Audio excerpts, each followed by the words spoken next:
आज special report में बात राहुल गांधी के सनसनीखेज दावे की हम करेंगे। राहुल गांधी ने लंदन में एक अखबार को इंटरव्यू दिया। इंटरव्यू के दौरान राहुल गांधी ने दावा किया कि मोदी सरकार को लेकर किसी भी समय बड़ी खबर आ सकती है, एक झटका लगेगा और गिर जाएगी नरेंद्र मोदी की सरकार। तो आज हम राहुल गांधी के दावे की डिटेल रिपोर्ट आपको दिखाएंगे। राहुल गांधी ने मोदी सरकार को लेकर जो दावा किया वो क्यों किया, राहुल गांधी ने क्यों यह कहा कि एनडीए के कुछ नेता उनके संपर्क में हैं, अगर एक दल ने बाला बदला तो मोदी का तीसरा टर्म खत्म हो जाएगा। राहुल के दावे पर आपको हम एक्सक्लूसिव रिपोर्ट आइए दिखाते हैं।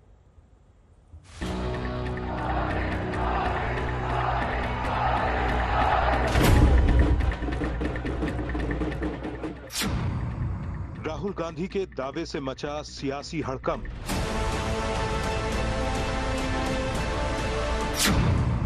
क्या मोदी सरकार पर मंडरा रहा है संकट?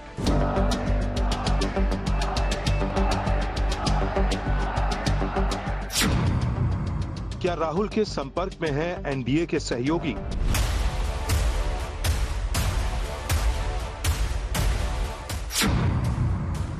क्या मोदी की छवि अब पहले जैसी नहीं रही?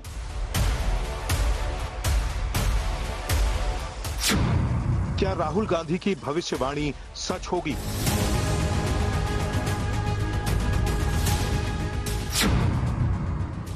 राहुल गांधी का इंटरव्यू क्या है नया चक्रव्यूह? पूरे चुनावी अभियान में राहुल गांधी फुल कॉन्फिडेंस में दिखे। हर रैली, हर प्रेस वार्ता और मीटिंग में एक ही दावा करते रहे कि अब की बार नहीं आएगी मोदी सरकार। भाई और बहनों, राहुल गांधी के दावे को हवा हवाई मानने वालों के पैरों तले 4 जून को जमीन खिसक गई, जब किसी तरह एनडीए बहुमत के आंकड़े तक पहुंच सकी। यहां तक कि 370 सीटों का नारा बुलंद करने वाली पार्टी बहुमत के आंकड़े से 32 सीट पीछे रह गई।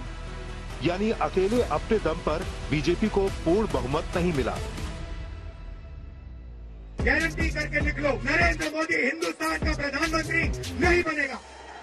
सिद्धू मूसेवाला का सॉन्ग सुना आपने? 295। देश ने नरेंद्र मोदी जी को साफ कह दिया है कि हम आपको नहीं चाहते हैं, and this is the main thing that this election has said.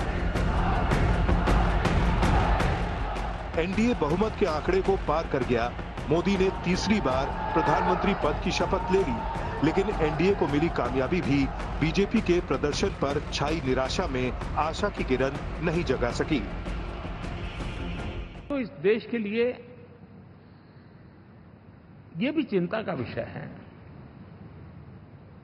कि विश्व में भारत के लोकतंत्र की ताकत को कम आंकने का प्रयास, और कितना एक्सट्रीम है। मैं दुनिया में ढोल पीट रहा हूं कि हम मदर ऑफ डेमोक्रेसी है, और ये दुनिया में जाकर के बता रहे नहीं हमारे देश में तो डेमोक्रेसी ऐसा कुछ नहीं, कि वो मोदी बैठ गया है, वो एक चाय बेचने वाला यहां पहुंच कैसे गया, कुछ तो गड़बड़ की होगी। अगर राहुल गांधी के दावे की तुलना बीजेपी के दावे से करें तो पता चलता है कि कौन हकीकत के करीब था। प्रधानमंत्री नरेंद्र मोदी की तरफ से दावा किया गया कि चुनाव में एनडीए 400 पार जाएगा और बीजेपी 370 के आंकड़े को पार करेगी।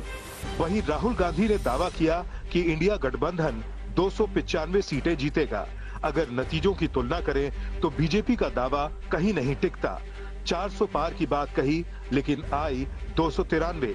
बीजेपी ने 370 सीट जीतने का दम भरा, लेकिन आई सिर्फ और सिर्फ 240, यानी 130 सीटें कम। जबकि राहुल ने 295 सीट का दावा किया और आई 234 सीटें, यानी सिर्फ 61 सीटों का अंतर रहा।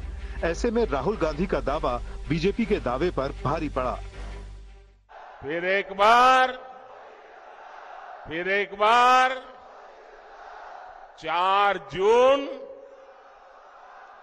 400 पार, 4 जून। सिर्फ अयोध्या में नहीं, वाराणसी में जान बचा के निकले हैं प्रधानमंत्री। और मैं आपको कहता हूं और बहन से कह रहा हूं, अगर ये लड़ जाती वाराणसी में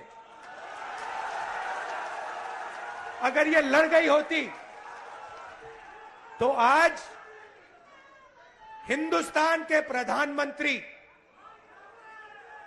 2-3 लाख वोटों से वाराणसी का चुनाव हार जाते। 4 जून को राहुल गांधी ने बीजेपी की नैतिक हार का दावा किया और 18 जून को राहुल गांधी ने लंदन के अखबार फाइनेंशियल टाइम्स को दिए इंटरव्यू में एनडीए सरकार को लेकर एक नया और चौंकाने वाला बड़ा दावा किया। ये दावा है मोदी सरकार किसी भी वक्त गिर सकती है। राहुल ने क्या कहा, आपको सुनवाते हैं। मोदी की छवि नष्ट हो गई है, मोदी की विचारधारा नष्ट हो गई है। बीजेपी का बुनियादी ढांचा और धार्मिक वैमनस्यता फैलाने की उनकी विचारधारा चरमरा गई है। पीएम मोदी की सरकार को अपना अस्तित्व बचाए रखने के लिए संघर्ष करना पड़ेगा। संख्या इतनी कम है कि स्थिति बहुत नाजुक है। छोटी सी गड़बड़ी सरकार को गिरा सकती है। बस किसी एक सहयोगी को दूसरी तरफ मुड़ना है। मोदी सरकार में बहुत असंतोष है। एनडीए में कई ऐसे लोग हैं जो उनके संपर्क में हैं। राहुल ने विदेशी अखबार को जो कहा उसकी 5 बड़ी बातें समझिए। राहुल का दावा नंबर 1, प्रधानमंत्री नरेंद्र मोदी की पर्सनल इमेज खत्म हो गई है। राहुल का दावा नंबर 2, बीजेपी की नफरत वाली विचारधारा धराशायी हो गई है। राहुल का दावा नंबर 3, मोदी का तीसरा कार्यकाल बहुत संघर्ष भरा होगा। राहुल का दावा नंबर 4, किसी भी वक्त मोदी की सरकार बहुमत खो सकती है। राहुल का दावा नंबर 5, एनडीए के सहयोगी राहुल गांधी के संपर्क में हैं। राहुल गांधी ने जो विदेशी अखबार को दिए इंटरव्यू में कहा, उससे एक कदम आगे बढ़ते हुए शिवसेना उद्धव गुट के नेता संजय राउत ने दावा किया, सिर्फ एक मौके का इंतजार है, इधर मौका मिला और उधर मोदी सरकार गिर जाएगी। अगर कोई मौका मिलता है लड़ाई का तो जरूर हम नहीं छोड़ेंगे मौका। अगर तेलुगु देशम का कोई अलग मार्ग इस बारे में आता है सामने तो इंडिया आघाड़ी में उसके ऊपर चर्चा होगी और हमें पूरा विश्वास है, जैसे राहुल गांधी जी ने कहा है कि हम चुप बैठे नहीं हैं, जब भी हमें मौका मिले सरकार को जिताएंगे। संजय राउत ने राहुल गांधी के दावे पर मुहर लगा दी है, ठीक वैसे ही जैसे चंद दिन पहले कांग्रेस अध्यक्ष मल्लिकार्जुन खड़गे ने लगाई थी। ये गवर्नमेंट गलती से बनी हुई है। मोदी जी को एक तो मैंडेट नहीं है और माइनॉरिटी गवर्नमेंट है। ये गवर्नमेंट कभी भी गिर सकती है। वैसे भी सारे कांग्रेसियों का और विपक्षियों का संतुलन 4 तारीख के बाद थोड़ा गड़बड़ा गया है। हमें देश में अवसाद स्पेशलिस्ट बढ़ाने पड़ेंगे, कुछ बेडों की संख्या भी बढ़ानी पड़ेगी। आज तक ब्यूरो। अगर राहुल गांधी आज पूरे कॉन्फिडेंस के साथ बोल रहे हैं तो इसके पीछे कई सारे कारण हैं।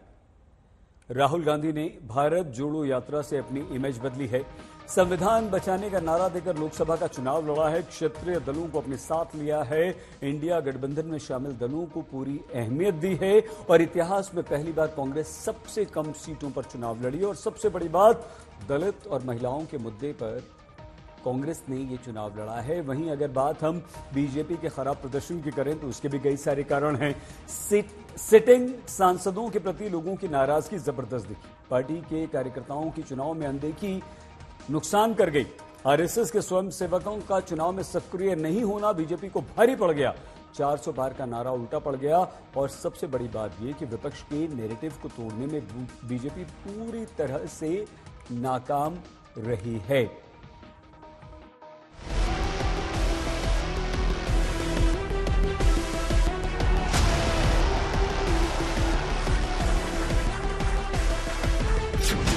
नीतीश कुमार के मन में क्या है?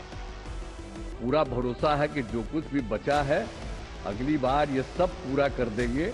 हम मिल करके सब लोग चलेंगे। क्या नायडू छोड़ सकते हैं साथ?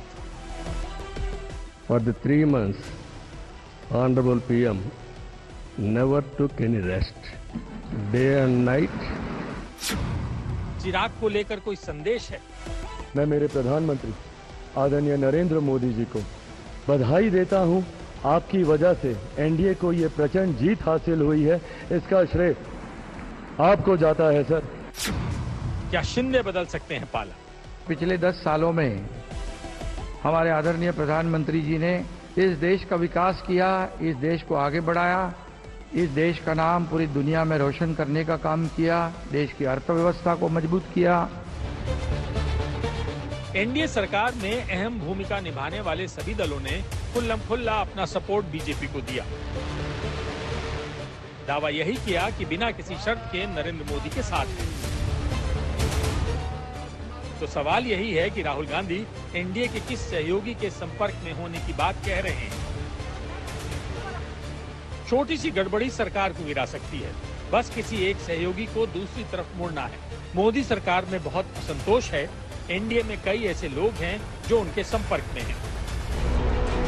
राहुल गांधी की माने तो एनडीए के लोग उनके संपर्क में हैं, लेकिन उन्होंने इस सवाल का जवाब नहीं दिया कि वो कौन है।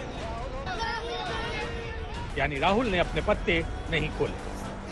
हालांकि कांग्रेस की तरफ से यही कहा जा रहा है कि बैसाखी पर चल रही सरकार ज्यादा दिन की मेहमान नहीं है। अल्पमत में है बीजेपी। एनडीए का जो सपोर्ट है उसकी वजह से उसे बहुमत मिला हुआ है।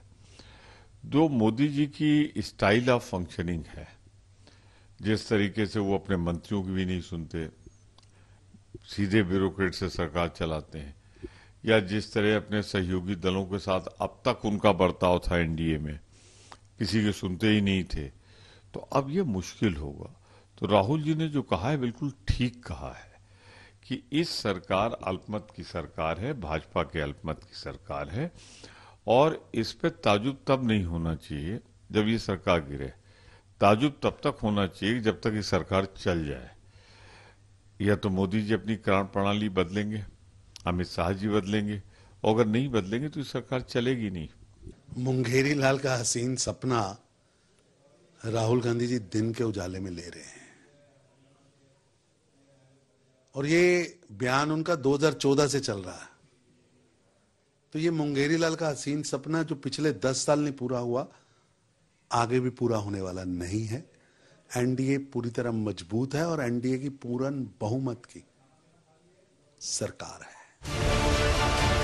इंडिया गठबंधन की छतरी में शामिल तमाम दल एनडीए सरकार की एक्सपायरी डेट को लेकर भविष्यवाणी कर रहे हैं,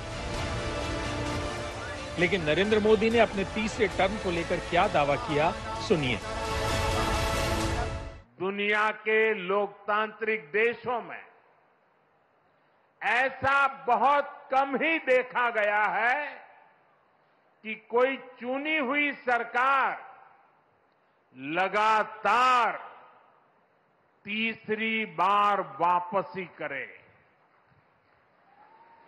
लेकिन इस बार भारत की जनता ने ये भी करके दिखाया है।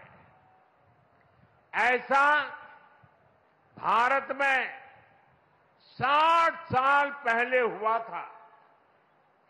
तब से भारत में किसी सरकार ने इस तरह हैट्रिक नहीं लगाई थी। मोदी तीसरी बार प्रधानमंत्री बने और मंत्रिमंडल में ज्यादा फेरबदल नहीं दिखा। सभी बड़े और अहम मंत्रालय बीजेपी ने अपने पास रखे। संदेश देने की यही कोशिश की गई है कि भले ही जनादेश मिलीजुली सरकार का है, लेकिन मोदी सरकार की नीति और नीयत पहले 2 टर्म जैसी ही रहेगी। 2 दिन कैसा चला, जैसे हम तो हार चुके हैं, गए। सब चारों तरफ यही दिखता था, क्योंकि उनको अपने कार्यकर्ताओं का मोरल हाई करने के लिए ऐसे काल्पनिक परेड ये करने पड़ रहे हैं।